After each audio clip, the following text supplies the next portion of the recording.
છોટાઉદેપુરના કવાંટ તાલુકાના તુરખેડા ગામે આજે અમે તમામ આદિવાસી સમાજના આગેવાનો હાજર રહ્યા છે।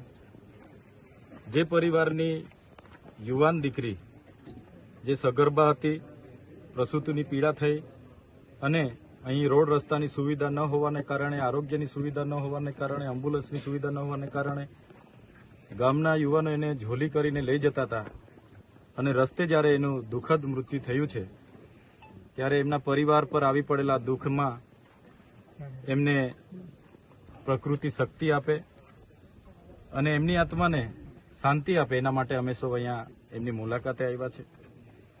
આ ગામની નજીક વિશ્વની સૌથી ઊંચી પ્રતિમા સ્ટેચ્યુ ઓફ યુનિટી સામે દેખાય છે। આ ગામના ઘણા ઘરો નર્મદામાં વિસ્થાપિત પણ થયા છે।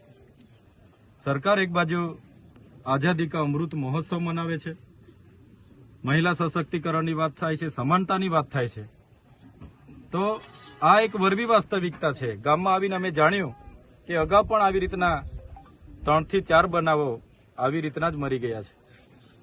તો સરકારે જે તાઇફાઓ કરે છે એના કરતાં વધારે આ વિસ્તારના આરોગ્ય, આ વિસ્તારના શિક્ષણ, સિંચાઈ, પીવાના પાણી જેવી મૂળભૂત સુવિધા, રોડ રસ્તા તરફ ધ્યાન આપવું જોઈએ।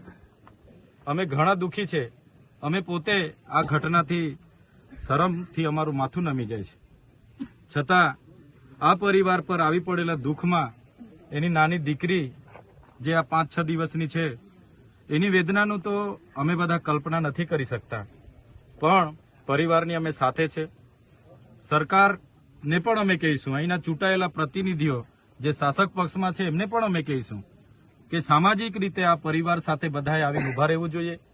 જે પણ મદદ મળે પરિવારના બાળકોને આવનાર દિવસોમાં ભણાવવાની કે તમામ પ્રકારની મદદ આવનાર દિવસોમાં સરકારમાંથી એમને મળે એ રજૂઆત પણ અમે કરીશું। સાથે સાથે આ ગામમાં આંગણવાડી નથી, પ્રાથમિક શાળા નથી, આ ફળિયામાં આવવા માટેના કોઈ રોડ રસ્તા નથી ને આ મૂળ ગામ છે, ત્યારે એ તમામ પ્રકારની સુવિધાઓ આવનાર દિવસોમાં સરકાર અહીંયા કરી આપે એ અમારી માંગણી રહેશે। રોડ રસ્તાથી માંડીને તમામ સુવિધાઓ આ જ વર્ષે આ ગામમાં સરકાર આપે એ માંગણી રહેશે। અગર સરકાર નથી આપતી તો આવનાર દિવસોમાં જલંદ આંદોલન પણ થશે। અમે લોકોએ દેશના વિકાસમાં આટલું બધું યોગદાન આપ્યું છે અને આજે અમારે આ વેઠવું પડે છે ત્યારે અમને ખૂબ દુઃખ થાય છે।